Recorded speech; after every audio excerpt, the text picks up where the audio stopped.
स्वयं किसान हैं, किसानों की पीड़ा को समझते हैं। सम्मानीय मोहन यादव जी, जरा जोरदार तालियां आपने जल्दी बजा दी। मंच पर उपस्थित हमारे सम्मानीय मध्य प्रदेश के कृषि मंत्री, जो पूरी कर्मठता के साथ प्रदेश के किसानों की चिंता कर रहे हैं, सम्मानीय ऐदल सिंह जी के लिए भी तालियों के साथ में हम स्वागत करें।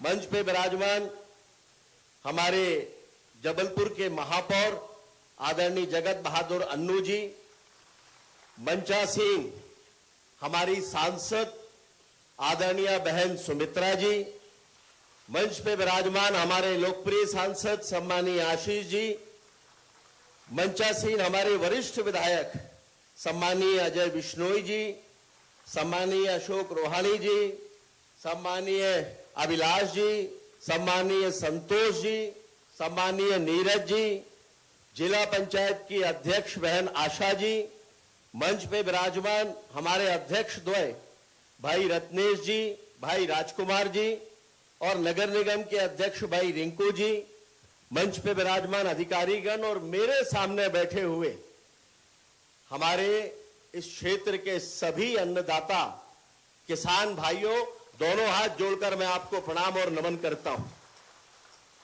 बहुत अधिक देर से मैं जानता हूं आप सभी यहां पर विराजमान हैं। माननीय मुख्यमंत्री जी को चूंकि आज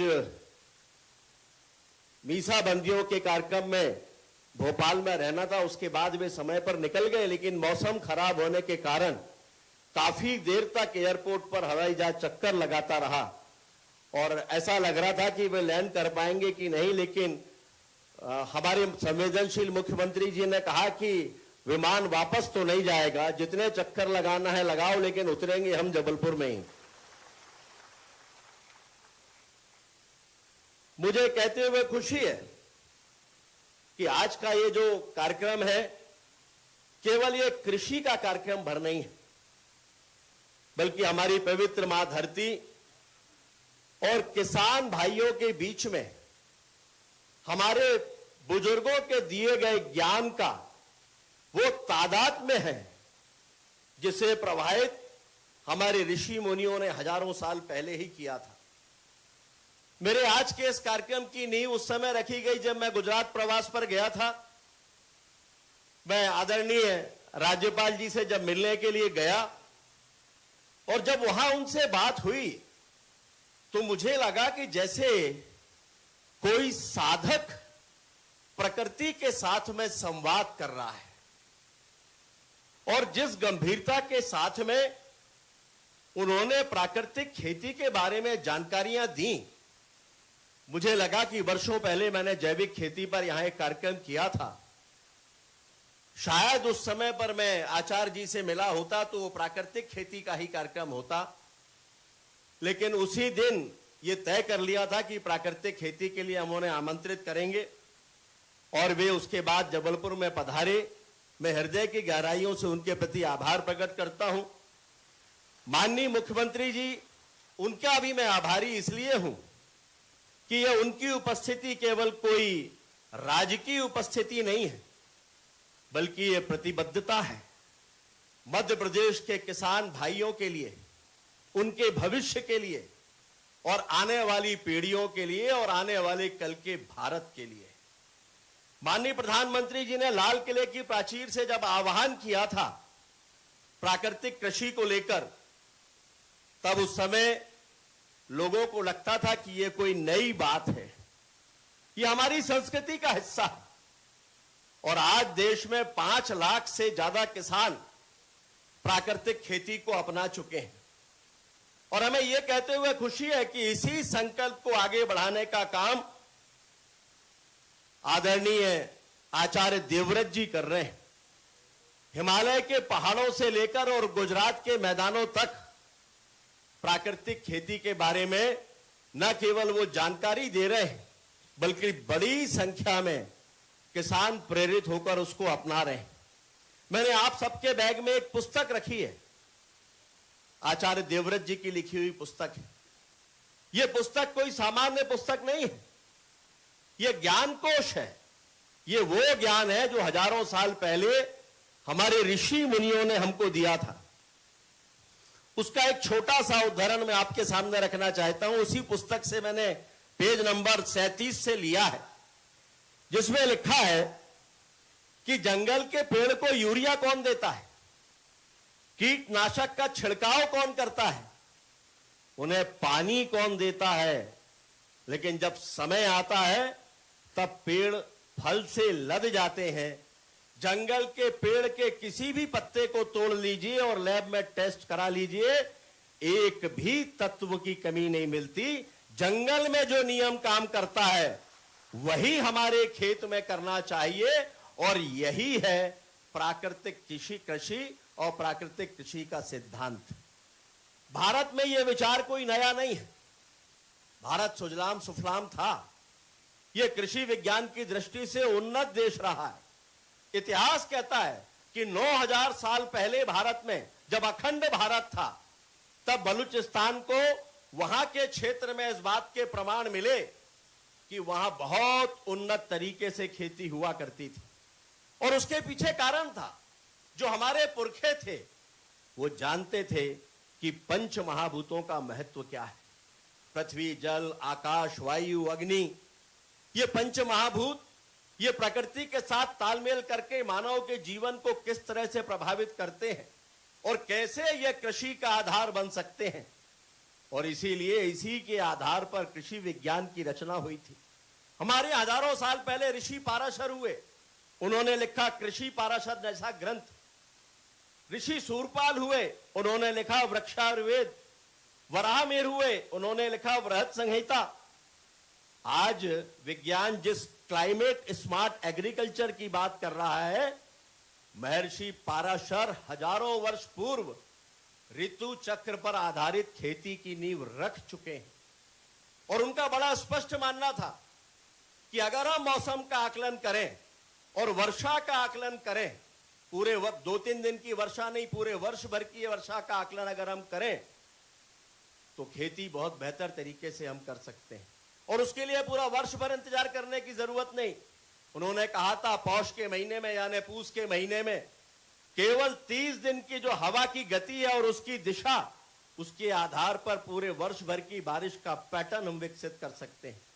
एक दिन में 24 घंटे, 30 दिन में 720 घंटे, और इन 720 घंटों को 60 से बांट दो तो 12 हिस्से होते हैं। इन 12 हिस्सों को 12 महीने मान लो और 60-60 घंटे की जो हवा की गति है उसकी दिशा का अध्ययन कर लिया जाए और उसकी दशा का अध्ययन कर लिया जाए तो पूरे वर्ष भर का बारिश का पैटर्न बन जाता है।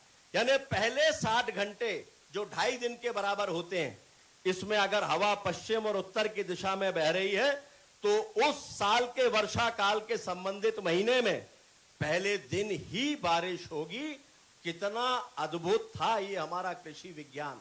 और ये कपोल कल्पना नहीं है, इस पर प्रयोग हो चुके हैं और वैज्ञानिकों ने प्रयोग करके ये मान लिया है कि ये विज्ञान उस जमाने में उन्नत था, आज से बेहतर था, और आज भी उसके आधार पर वर्षा के पैटर्न को विकसित किया जा सकता है। कहने के लिए बहुत कुछ है, लेकिन समय बीत चुका है। हमें ज्ञान की बहुत सी बातें मिलेंगी, लेकिन निर्णय हमारा है। मैंने वर्षों पहले जब जैविक खेती पर एक कार्यक्रम किया था तो एक ही आग्रह किया था, कुछ करिए या ना करिए, कम से कम अपने खाने के लिए अपनी खेती उस पे तय कर लीजिए कि अपनी खेती के लिए, अपने घर के लिए आप अनाज पैदा करेंगे। कुछ समय बीतने के बाद मैंने कोशिश की थी कि कुछ अनाज जैविक मिल जाए, लेकिन संभव नहीं हो सका। बाद में ध्यान में आया कि उसकी कई कठिनाइयां हैं, लेकिन प्राकृतिक खेती को लेकर कोई कठिनाइयां नहीं है। अब निर्णय हमारा है। एक विकल्प है पुराना रास्ता यानी कर्ज का, जहर का, बीमारी का, और दूसरा है वो मार्ग जो महर्षि पाराशर से होते हुए देश के माननीय प्रधानमंत्री आचार्य देवव्रत जी और हमारे मुख्यमंत्री जी के माध्यम से हम सब तक आ रहा है। निर्णय हमें करना है। एक छोटे सी बात के साथ मैं अपनी बात समाप्त कर रहा हूं। अभी 3 दिन पहले जबलपुर के कुछ किसान जो प्राकृतिक खेती करते हैं, उनके साथ मैं बैठा था, उनसे बातचीत कर रहा था। मैंने उनसे कहा कि कुछ वर्ग ऐसे हैं समाज में जो खेती बहुत उन्नत तरीके से करते हैं। उन्होंने धीरे से कहा कि हाँ, और उनमें से कुछ में कैंसर जैसा रोग बहुत तेजी के साथ फैल रहा है। मुझे आश्चर्य हुआ। कल हमारे एक कार्यकर्ता का फोन आया, मैंने यही बात उसको दोहराई। थोड़ी देर के विराम के बाद उन्होंने लंबी सांस लेते हुए कहा कि भाई साहब, मेरे गांव में 12 कैंसर पेशेंट हैं और 12 के 12 उसी वर्ग से संबंधित हैं जो खेती को बहुत अत्याधुनिक तरीके से करते हैं। अब मुझे नहीं मालूम इसके कोई प्रमाण होंगे नहीं होंगे, हम इसको प्रमाणित भी नहीं कर सकते, लेकिन चिंता का विषय तो ये हम सभी के लिए है कि आने वाली पीढ़ियों के लिए हम क्या छोड़कर जाना चाहते हैं।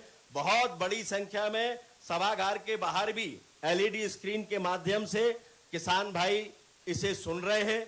मैं उनका भी आभार प्रकट करता हूं और यहां पर बैठे हुए किसान भाइयों के प्रति आभार प्रकट करते हुए विशेष रूप से मैं माननीय राज्यपाल महोदय और मध्य प्रदेश के संवेदनशील मुख्यमंत्री जी के प्रति आभार प्रकट करता हूं। बहुत बहुत धन्यवाद। भारत माता की जय। बहुत बहुत धन्यवाद माननीय राकेश सिंह जी। आपने हर समय उन विषयों को छुआ है जिसकी आवश्यकता समाज को रही है। निश्चित तौर से आज ही एक चौपाल प्रकृति के नाम ये विषय भी ऐसा है जिसकी अत्यंत आवश्यकता आज समाज को जागरूक करने की है। मुझे लगता है कि आपने जल रक्षा के माध्यम से एक बहुत बड़ा आंदोलन और जल स्रोतों की रक्षा के लिए भी आपने किया था, जिसमें तालाब की सफाई और जल बावड़ियाँ जो हमारे जिले में हैं उनके भी साफ सफाई का कार्य सभी समाज के वर्गों को लेकर किया था, जिसमें माननीय प्रधानमंत्री जी ने ट्वीट के माध्यम से इस कार्य की सराहना भी की थी। और माननीय मुख्यमंत्री जी जो यहाँ पर बैठे हैं, मुझे जल मंदिर में जाकर उन्होंने आचमन भी उसमें किया था। तो मैं आपके इन सभी कार्यों के लिए यहाँ पर उपस्थित समस्त किसानों की ओर से आपका अभिनंदन करता हूँ।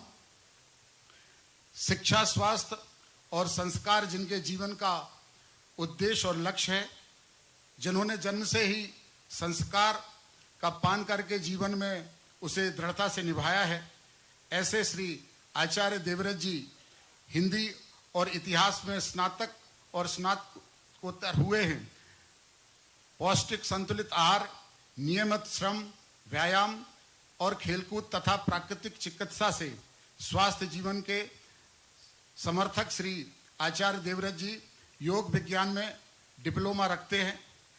नैतिकता, मूल्यों और आत्मनिर्भरता के साथ श्रेष्ठता प्रदान करने वाली शिक्षा के समर्थक श्री आचार्य देवव्रत जी ने 3 बार डॉक्टरेट की उपाधि प्राप्त की है।